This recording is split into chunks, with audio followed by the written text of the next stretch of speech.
A question that I get a lot is about SOT, and specifically, patients want to know what percentage of patients who do SOT find benefit from it and how much better do they get.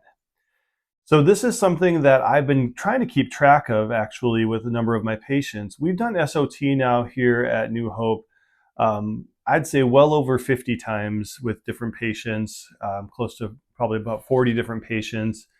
And we are starting to notice a little bit of a trend in things that are sticking out to us as far as what we see. The overall clinical studies for SOT and Lyme are pretty limited. There's just that one study, and I made a video about that. It's great that we have a study, but more are still needed. So, as clinicians, we use our clinical experience to drive a lot of our decision making. One of the things that I noticed recently as I thought about which of the patients we've seen that have really done well with SOT, which ones have had the best responses, and is there something in common amongst those particular patients? So I found roughly about 7 or 8 patients that just off the top of my mind came to me as these are patients that did great with SOT and not just got benefit, but really got good benefit from it. And one of the things that I noticed is that these particular patients all had positive IgM antibodies for Lyme and other infections. Now, an IgM antibody is the antibody that shows up in any type of infection that's relatively new. It usually shows up within the first couple of weeks of being infected and will stick around in most cases for up to 4 to 6 weeks before being replaced by IgG antibodies, which is what we see in more chronic infections or past infections. So one of the thoughts is that IgM antibodies continue to show up in some of these chronic Lyme patients because their body continues to make them as they recognize that bacteria as a foreign object. Lyme bacteria can change the nature and appearance of their outer surface proteins, which is what your body recognizes as foreign. And then as your body recognizes that, your immune system will create an antibody to counteract that and to try to kill that. So if we've got an organism that is able to change their appearance and able to change those proteins, in theory, what might be happening is that your body or the body is continually recognizing this new foreign object and creating these IgM antibodies. To me and to the rest of the chronic Lyme clinicians out there, this is really a sign to us that this is of an active infection, not just necessarily a new infection, although a new infection would still also have those IgM antibodies. But the question that we try to answer is like, why are these IgM antibodies still present in some of these chronic cases?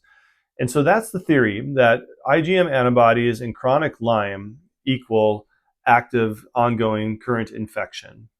I know that there are some groups that don't agree with that particular point of view, but it's hard to argue with the results that we see. It's hard to argue with the fact that we are seeing some benefit and a lot of benefit in these patients.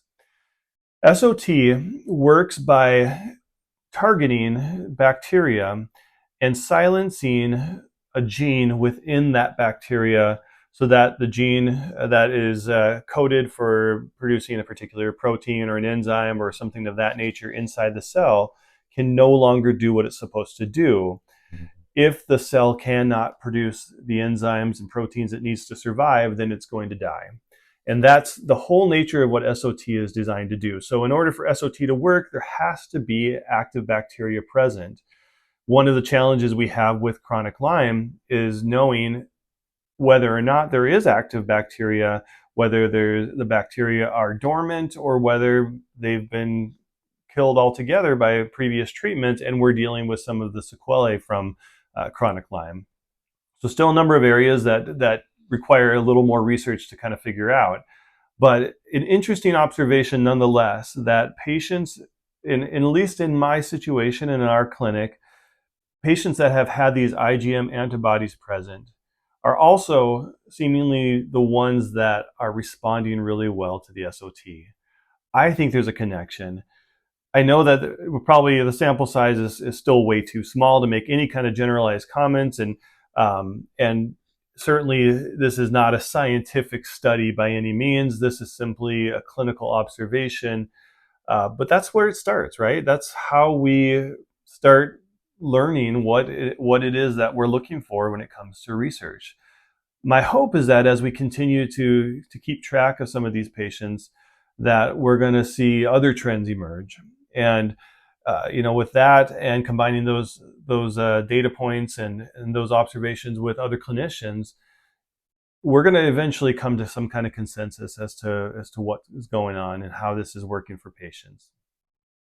My experience has been so far with SOT is that it can be a very effective treatment for patients. And it's one of those things that you can never promise with any treatment that they're going to be the treatment that's going to work, especially with these chronic Lyme patients. There's a lot of complexities that go on with this, nonetheless, it is a really good treatment. And I think that if we can identify the patients that we believe have active infection, whether that be based on their symptomatology, the onset of symptoms, when did this all start, and in some cases with these particular labs, we might be onto something. And this might be a way for us to really tell who is going to benefit from the SOT more than others.